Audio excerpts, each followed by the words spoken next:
When it comes to self-defense, what's the very first move that you ever learn? Whether it's from your dad when you were younger or whether it's your first day of martial arts school, you always learn how to punch.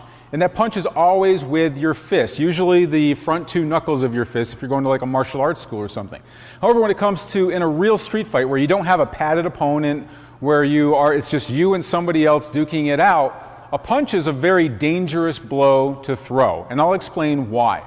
When you're facing somebody in a real fight and they've got their guard up and they know the fight is on, if I go to punch with my hand like most people do, most people go for that haymaker punch with their fist. If you watch any videotape of fights caught on tape, you're going to find just guys just swinging away like this, trying to hit the head.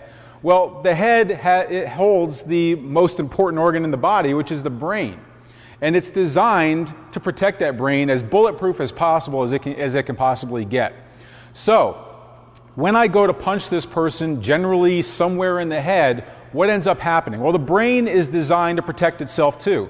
So when his eyes notice that there's an attack coming, even if I were trying to punch him in the nose or the side of the face or whatever it may be, what ends up happening is when I go to throw, the chin naturally ducks down. Go ahead and turn the other side here the chin naturally ducks down to protect the throat and protect the eyes, those major, like the most vulnerable targets on the face. So what ends up happening is while I go to his head, I'm going to inevitably, probably most likely hit him somewhere in a hard part of his cranium. When that happens, that fist that I just balled up here, these first two knuckles are going to get nailed. It's like hitting a wall. And if you've ever been in a fight and you know that if you've ever hit something really, really hard, like somebody in the head or something, you know that maybe you don't even notice it right then and there when you hit somebody, but later on you notice that your fingers or your knuckles are all bruised up. Well, the harder you hit somebody and the harder target, the worse that reaction is going to be. Okay? So, I don't want to strike with a fist as my primary striking tool because, number one, the pain associated with it. If I go to throw and I hit him, and I hit those knuckles, I can experience the pain there, and I take away my primary striking tool that I'm used to using.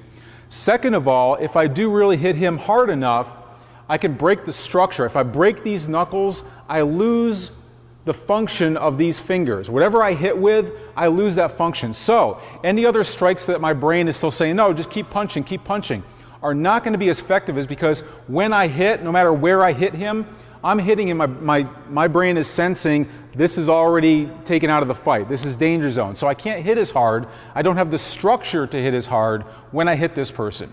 The other thing that comes into play is that when I hit him, if I break these knuckles, if I lose function in these fingers, then if I need to go to I need to elevate the threat level more, and I go to pull out a knife, if I've got a combat folder, especially something like that, and I don't have function of these fingers, I can't grip this as easily. And trying to get this open is going to be very, very difficult and difficult to hold on to. Even if I have it open, even if I have a fixed blade, not being able to use those fingers and they're all kind of crippled up and you literally cannot grasp onto something, I'm not going to be able to use that weapon effectively. Same thing goes if you're a concealed weapons carry person and you have a handgun. If you don't have those knuckles, perhaps you might not even be able to pull that trigger. You're going to be sitting here with two hands trying to go back and forth here.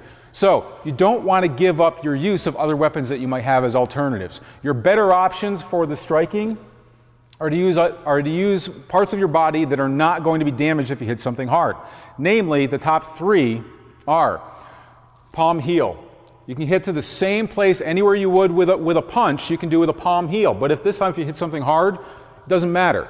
It's not going to break anything there. So you have palm heel. You have hammer fist. Same thing. If I miss something, hit something hard, boom, it doesn't matter.